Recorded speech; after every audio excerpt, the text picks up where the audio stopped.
Welcome back to Textiles and Treasures. Today I'm going to share what I found at the Goodwill outlet, otherwise known as the bins. I spent a total of $3.50 at the Goodwill outlet on this particular visit, and I got some really fun items. At this particular Goodwill outlet, glassware, electronics, and books are 20 cents a pound, whereas other miscellaneous items are $1.39 a pound. I'm going to start with the bulkiest items first. Inside the bins, I found these Christmas candelabras, most of which do have their light bulbs. As you can see here, this is a candelabra with 5 lights. I picked up 4 candelabras in the bins. Now I'm definitely ready for Christmas. As you can probably imagine, I definitely had to check out the glassware. I always like to see what items are inside the bins. The first thing I found was this adorable stained glass cat with a ball of yarn. Surprisingly, he didn't get broken in the bins. He's actually in really good shape. I also found this pink depression glass mug. I don't see a lot of depression glass at my local Goodwill, so I was really excited to find this in the bins. There are no chips or cracks, and it's in excellent condition. As you can see here, there are little tiles that show the pattern along the edge of this glass, and this pattern is the Doric pattern by Jeannette Glass Co.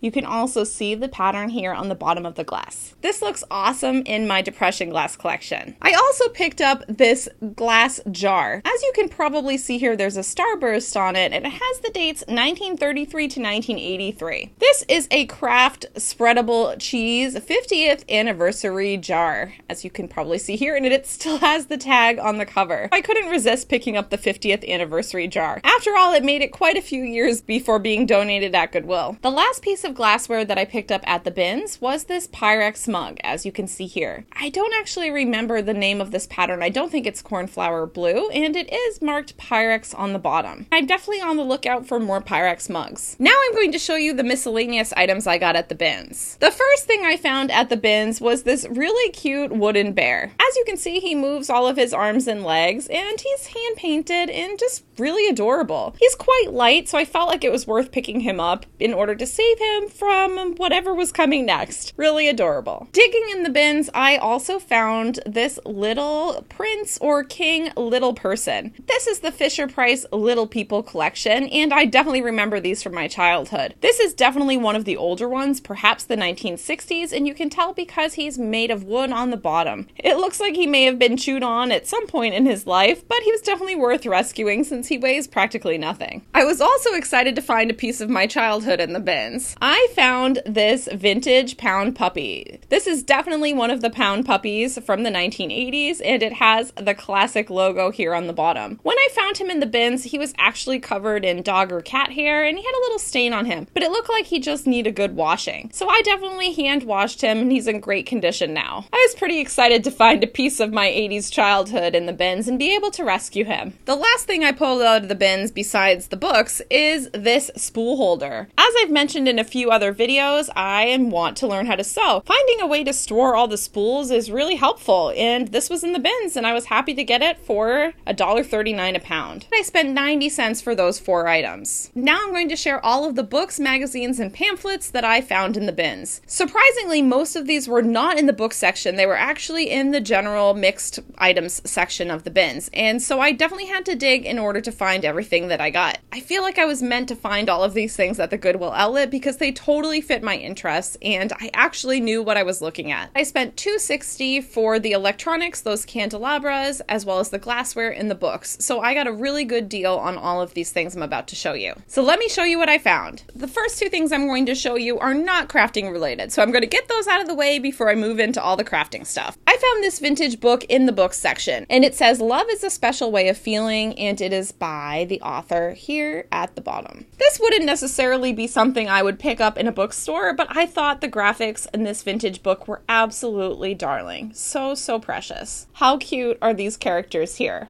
This book is copyright 1960, and I felt like it definitely deserved rescuing from whatever was coming next for it. Another thing I found in the bins was this very vintage 1940s recipe book, and it says good things to cook and how to cook them with your Westinghouse electric range. How vintage is that? This thing has definitely seen better days. It definitely has a lot of, I don't know, splashes from the kitchen on it. It's been through a few things. And on the inside, it actually has a price on it that it was $7.50, copyright 1940s. So it probably had a life at an antique store earlier. I thought it was really cool to get a sense of the recipes that were popular in this era. So this definitely deserved rescuing from the bins as well. So now let's get into the crafting stuff. The first thing I'm going to show you is this McCall's Needlework magazine. As you can see, this is the Spring-Summer 1954 edition. So I definitely had to rescue this because it's just about as old as my parents. I think it is so cool to see the old advertisements in this magazine and take a look at some of the patterns. This was the bazaar issue, and it told you how to plan your bazaar. I wonder what people would think about how we sell things today. I also found another magazine, which is McCall's Needlework and Crafts, and this is the Fall-Winter 1970-1971 edition. What a difference in the colors and the style, am I right? You can definitely see that tastes had changed in about 20 years, but the advertisements are still interesting to look at. I'm looking forward to spending more time paging through this magazine. Next, I'm going to show you all the candle wicking material I got. Luckily, I knew what candle wicking was. I wouldn't have known what it was just a few weeks before. And so when I saw these, I knew I had to rescue them because I didn't think anybody else would be interested in this particular craft. So I found mini monograms for candle wicking. Candle wicking at Christmas.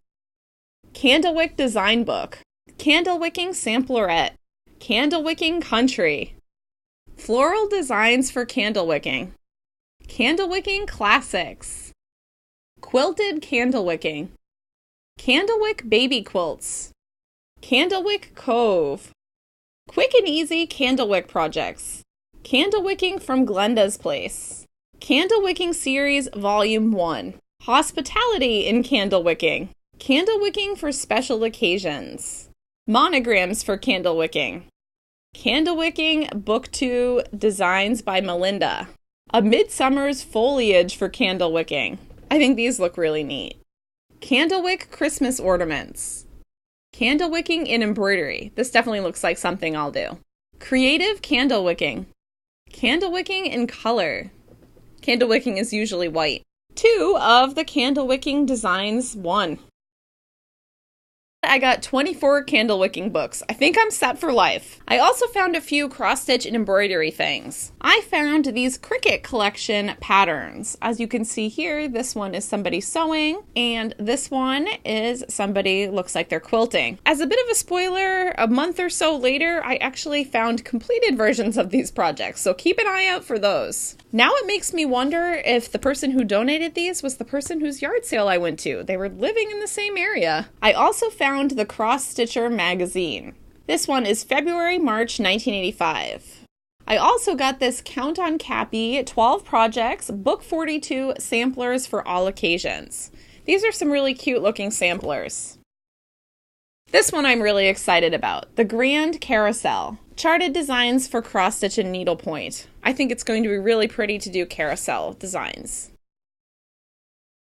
I also found this Mother Goose iron-on transfer patterns. Definitely worth picking up. And then I found this crewel embroidery book, which actually looks pretty good. Yes, it was marked for $1 at some point in its life, but it's got some good information in it. Here's a beginning tatting pamphlet that I picked up. I don't know anything about tatting, so that's why I got this, to learn. I also got this Hooked on Crochet pamphlet from March-April 1989. And then I got this Afghans and Pillows to Knit and Crochet book because I think that these knit patterns look really interesting. I like knitting myself. Someday I'll learn how to crochet. This kind of reminds me of the style of one of the blankets I picked up in another video. And then I also picked up this Tablecloths and Bedspreads Lily Design Book magazine. I believe this was a promotional catalog for the Lily yarn company. I'm not entirely sure, although it is marked 25 cents. I also picked up this Spinnerin, which I know was another yarn company, Afghans, Traditional, and Contemporary. Price 50 cents. I thought this would be interesting to understand the Afghans that you sometimes see when you're out at yard sales or thrifting. Sometimes I like picking up these items just to learn a little more about what people have made in the past. I also picked up the famous Puritan crochet book. This one is marked 10 cents. More crochet to learn about. And last but not least, I picked up the Irish crochet book number 2. I did not find number 1. This also looks interesting to learn a little bit more about Irish lace. As you can see, I found quite a few interesting books and pamphlets in the bins, and luckily that all came under the 20 cents a pound price tag. So there you have all of my finds from this very inexpensive trip to the Goodwill outlet. Leave a comment and let me know which items you like best from this haul. Thanks again for stopping by my channel. If you like this video, please give it a thumbs up and be sure to subscribe if you haven't already so you don't miss any of my future videos. Have a good one.